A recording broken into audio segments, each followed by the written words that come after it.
এইখন সিনেমা বহুত আশা আৰু উৎসাহেৰে বনাইছোঁ আৰু এটাই মনত ইচ্ছা আছে যে আমাৰ সদায় যেতিয়া অসমীয়া চিনেমা ৰিলিজ দিয়ে বুলি কয় আমি সদায় হিন্দী চিনেমাবিলাক চাব লাগে যাতে আমাৰ অসমীয়া চিনেমাৰ মানুহখিনি কোনো মানে সোনকালে গুচি নাযায় হলৰ পৰা চ' এইখন চিনেমা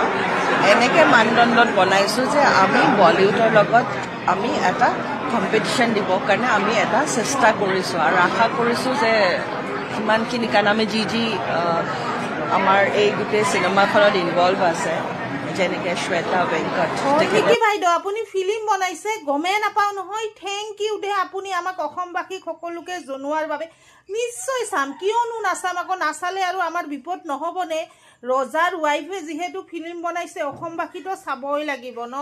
পিছে আপোনাক এইবাৰ আমি অসমবাসীয়ে অফাৰ দিছোঁ আপোনালোকক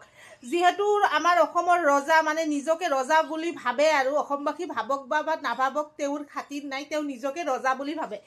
তেওঁ কৈছিল যে তেওঁৰ জুবিনদাৰ ফিল্মটো এতিয়া নাচায় ৰৈ ৰৈ বিনালে কিয় জানে তেওঁৰ 26টা বডিগাৰ্ড আছে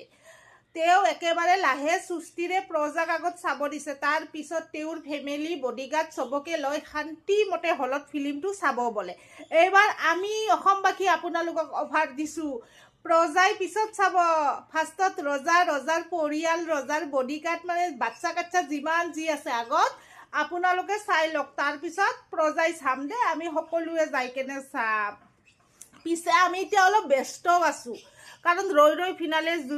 ৰৈ বিনালে জুবিনদাৰ ফিল্মটো চাবলৈ আমি বহুত ব্যস্ত আছোঁ আৰু যোনদিন আপুনি আৰু আপোনাৰ হাজবেণ্ডে জুবিনদাক জাষ্টিছ দিব ন সেইদিনা আমি অসমবাসী দৌৰি যাই আপোনাৰ ফিল্মটো চাম দেই বাই বাই এতিয়া